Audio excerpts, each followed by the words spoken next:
Perkenalkan, nama saya Diva Yasinta dengan NIM 2121383 dari kelas HES 37J. Di sini saya akan memaparkan analisis mengenai putusan perkara nomor 836/PDT-SUS-HKI-2022 tingkat proses kasasi klasifikasi perdata khusus merek tahun 2022, Lembaga Peradilan Mahkamah Agung, Hakim Ketua I Gusti Agung Sumananta, Hakim Anggota Panji Wigakdo dan Dwi Sugiarto, Panitera Friske Purnama Pohan. Yang pertama yaitu penggugat.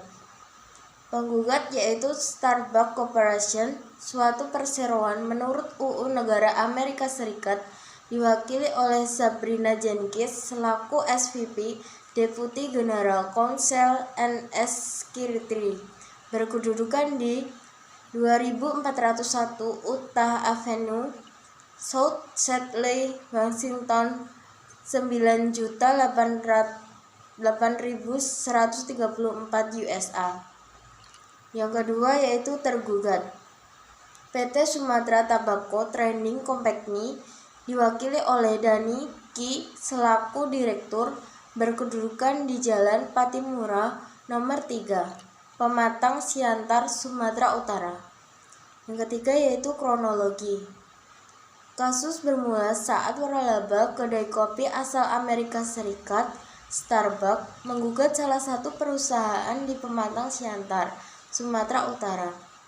Sumatra Tobacco Trading Company, perusahaan itu membuat merek rokok dengan nama Starbucks.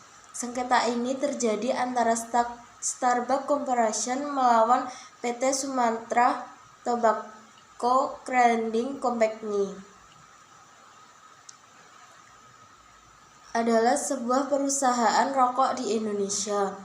Sumatra Tobacco Trading Company mendaftarkan merek tersebut sejak 10 September 2012 dan mengantongi hak merek hingga 10 September 2022. Kelas 34 meliputi segala macam rokok, rokok kretek, rokok putih, rokok klobot, kertas sigaret, tembakan, korek api, atau penyala-penyala. Sementara Starbucks sudah ada sejak 30 Maret 1971. Secara faktual, seharusnya Sumatra Tobacco tidak boleh mendaftarkan merek tersebut karena termasuk merek terkenal dan sudah lama berdiri sesuai pasal UU Merek nomor 20 tahun 2016. Akan tetapi, Sumatra Tobacco Trading Company tetap mendaftarkan merek tersebut pada kelas 34. Tidak dijelaskan mengapa Direktorat Jenderal Kekayaan Intelektual menerima merek Starbucks yang dimohonkan Sumatra Tobacco Trading Company. Ditinjau dari hukum merek, sebenarnya tidak ada larangan bagi siapapun hendak mendaftarkan suatu merek. Akan tetapi, suatu permohonan pendaftaran merek tidak langsung mendapat persetujuan karena proses pendaftaran merek memakan waktu yang tidak sebentar. Karena diduga mendompleng, Starbucks Kopi menggugat merek Starbucks Rokok Sumatra Tobacco Trading Company ke Pengadilan Negeri Pusat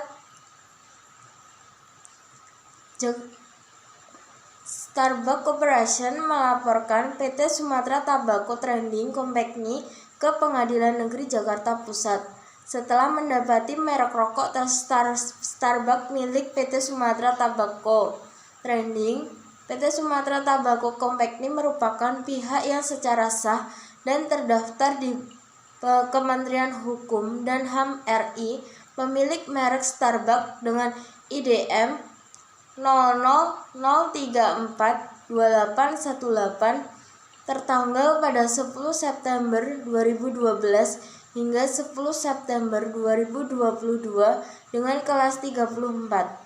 Sebelumnya, Starbucks Corporation juga melakukan gugatan ke Pengadilan Niaga Jakarta untuk perkara gugatan pembatalan merek karena adanya dugaan etikat tidak baik dari Sumatra Tobacco Company. Sumatra Tobacco Company menolak dalil yang diajukan Starbucks Corporation karena saat dilakukan pembukaan gerai kopi Starbucks Corporation yang pertama di Jakarta, mengapa butuh waktu hampir 20 tahun bagi Starbucks Corporation untuk mengajukan pembatalan merek Starbucks antara nama Tobacco Company dan mengapa Starbucks Corporation dengan sengaja telah melakukan pembiaran selama hampir 20 tahun. Pembiaran yang berkepanjangan tersebut sangat merugikan bagi pihak yang kemudian digugat karena hendak dibatalkan mereknya yang akhirnya dalam sidang tersebut hakim menolak gugatan dari Starbucks Corporation. Tidak terima dengan hal itu, Starbucks Corporation melakukan kasasi ke Mahkamah Agung. Yang keempat yaitu putusan.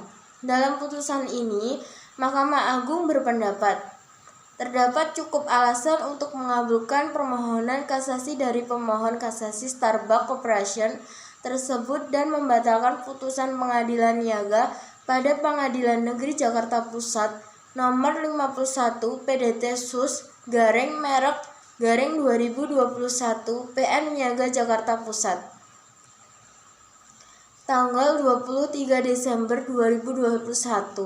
Selanjutnya, Mahkamah Agung akan mengadili sendiri dengan amar sebagaimana yang telah disebutkan di atas dan Mahkamah Agung mengadili sendiri dengan menolak eksepsi tergugat untuk selanjutnya. Menimbang bahwa oleh karena permohonan kasasi dari pemohon kasasi dikabulkan, maka termohon kasasi harus dihukum untuk membayar biaya perkara ditetapkan sebesar Rp4.490.000. Sekian presentasi dari saya, kurang lebihnya mohon maaf. Wabillahi taufik wal hidayah. Wassalamualaikum warahmatullahi wabarakatuh.